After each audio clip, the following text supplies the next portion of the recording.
Hi again from WatchBox Hong Kong. My name is Zoe Abelson. And I'm Josh Rolowitz. And we are here today to show you 4 pieces that we have picked out that we currently have available in Hong Kong that kind of reference some of the pieces that just came out in SIHH, and there's a lot of buzz about. So we wanted to talk about these current models and then the models that just came out. So what do you have here? What are you excited about? So in typical WatchBox fashion, the first watch that I chose was an FP Journe Resonance.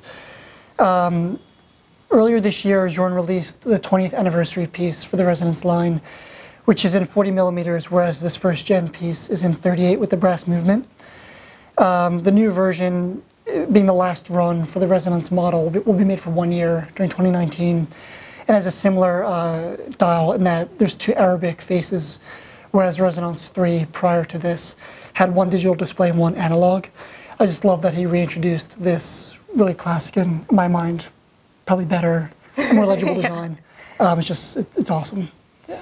So what's the difference between this model besides the size? There's also a difference in the dial, correct, about one of the sub-dials for the newer version? Correct. So on the brass movement 38 millimeter we have here, both of the dials on the left and right are in the same size font, whereas on the new one, the size between the left and right dials are a bit different, so it has more contrast, a little more character, a little more quirky as well, which always works. And where do you see these older versions kind of lining up in the collectability standpoint as the new model that's coming out for just 1 year, as the paying tribute to the 20 years of production?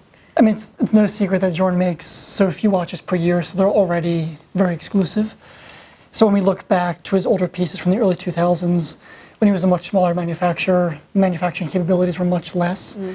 The production numbers were so much lower. So have a piece like this, brass movement, first generation, instead of being maybe a few hundred examples being produced over the life of the model, you might have 5, 10, or 20.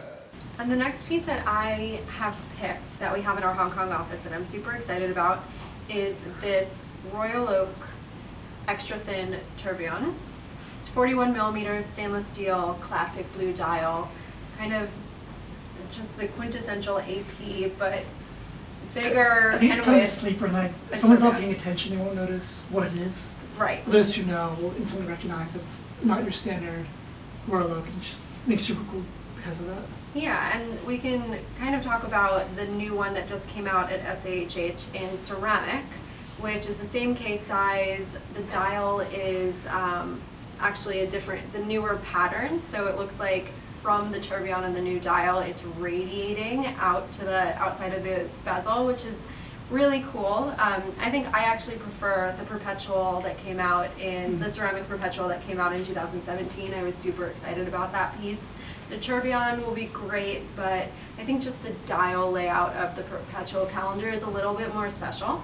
And then I would prefer this blue dial stainless steel version for the tourbillon.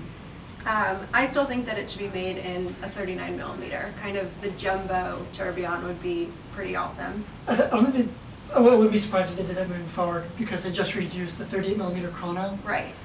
Before they had the 39 millimeter, which was the perfect size. I think many people would agree. So they're starting to downsize their collections a little bit, which should be nice. To see a 39 millimeter tourbillon would be, I mean, awesome, exceptional. Yeah, that would be great. The 38 millimeter chronograph is something that I'm personally super excited about, because I always think for me the jumbo's too big for my wrist. It just doesn't fit around my wrist with the edges. But 37 just looks a little bit too small on my wrist, and 38 would be amazing. And then the chronograph, sweet spot size. Yeah, it is the sweet spot.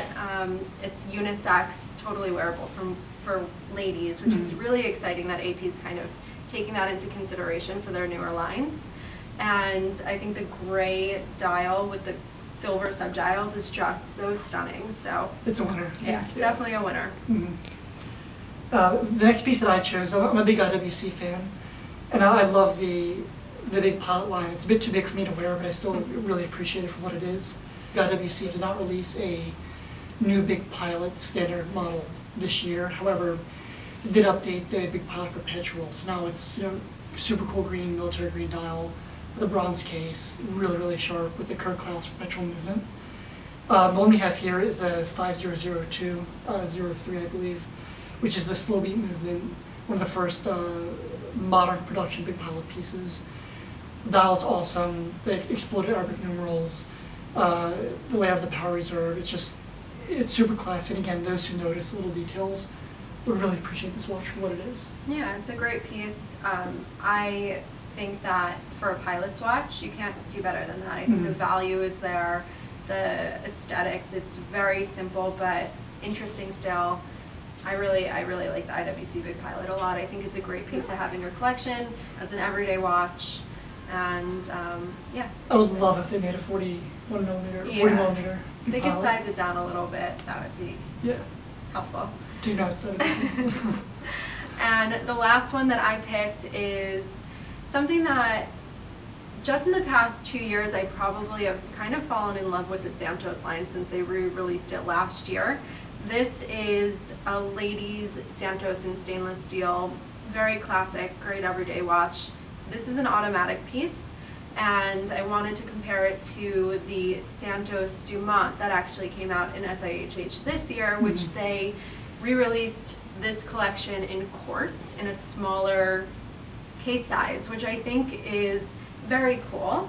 And also, I mean, for a quartz piece, Cartier does it really well, and they have a classic design. I think the new dial on the Cartier Santos Dumont is really beautiful. They have kind of a thinner Roman, like stretched Roman numerals. More contemporary. Very contemporary. Of such a really classic and traditional piece. Yeah, and I think the new Santos for men is just such a great everyday piece. You can switch off the bracelet, you can put on the strap, and I think this piece, usually my girlfriends ask me what watch to buy because they don't really pay attention, but I usually suggest a Cartier just because I think that they do, they're just great, easy everyday pieces to put on your wrist. I personally have a yellow gold Santos in an octagonal case that was handed down from my grandma, and at first it seemed a little bit, like I didn't love it at first, and now every time I wear it I just love it and I'm really happy with it. They really never do go out of style. They don't go out of the style. pieces. Yeah, so this is my second piece, and kind of something that I think is just a great piece to have in Hong Kong in our inventory for people that are looking for great everyday watches. Well, thanks for checking in on the Hong Kong office. We have so much great inventory here. These are just a few pieces that we selected that kind of we could talk about with SIHH since that just happened last week. And we'll do another video soon. Thank you. Thanks.